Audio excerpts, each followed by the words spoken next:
I thought I'd bring you along and do some cooking. So I'm making dinner. No idea what I was going to do. You know the old Mother Hubbard thing? That's what tonight is. So I'm going to start with chicken broth. I've got onions. This is kind of just whatever you have. I also have coconut cream. I'm not sure how that's going to fit in.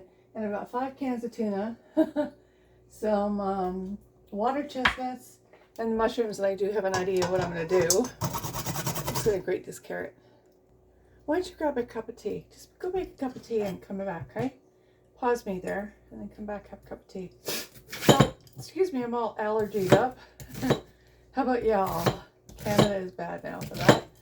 Anyway, back in the day when it was my mom making it, and so this is very reminiscent of my mom's kedgeree when I was a young child, and her tuna melt, I think she called it.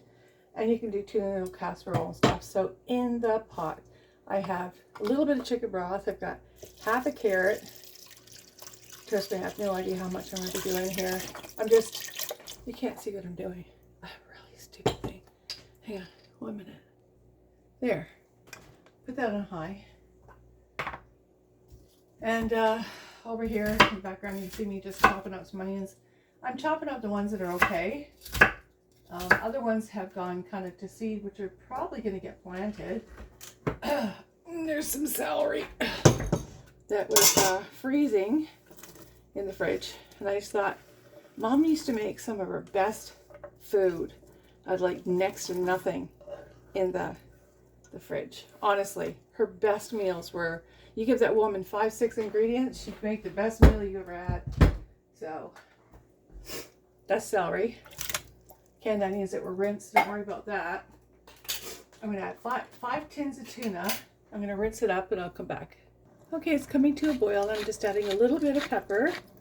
A little bit is right. Oh, there we go. May have gotten a little moist. And I'm adding a little bit of onion powder. You don't like onion powder? You don't have to do this. This is just what I'm doing. From the memories of my mom, she would have had dill in there too, but we always used thyme. Oh, what a beautiful spice. Of course, if you like it, it's beautiful. I think I probably put too much. So the idea here is just to soften it.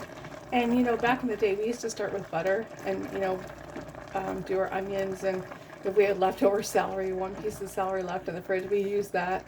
We had whatever we had. Leftover peas are wonderful, and I used to use those too.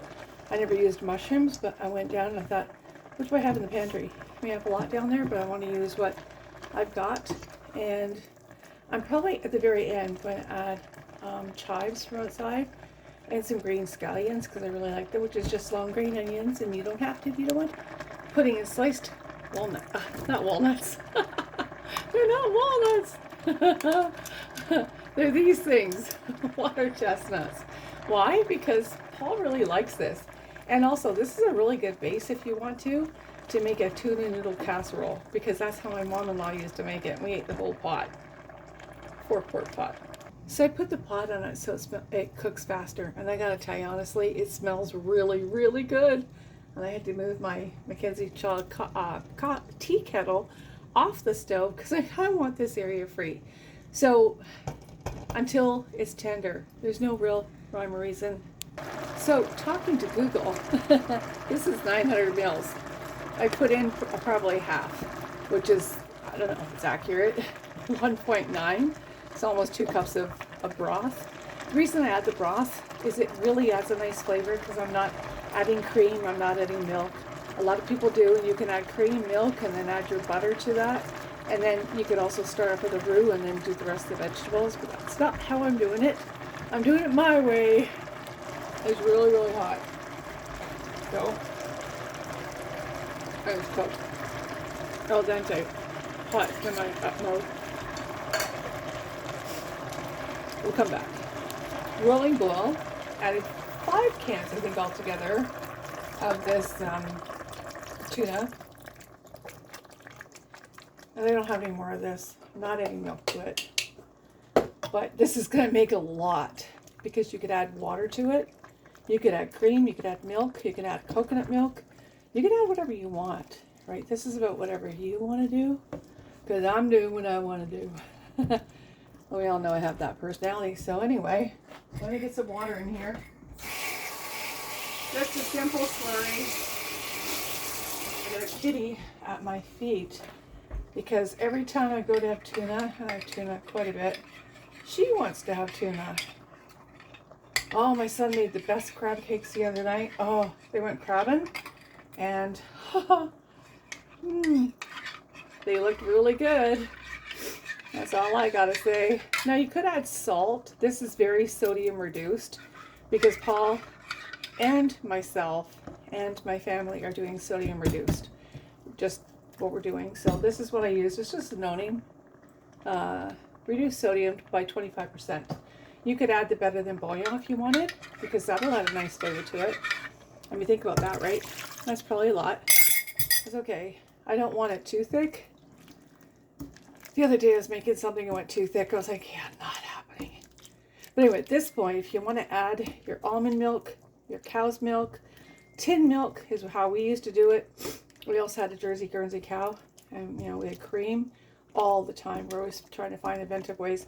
What Mom would do is she'd be put the toast on right about now. Make sure the toast is on really high, and the thick, or it gets really dark.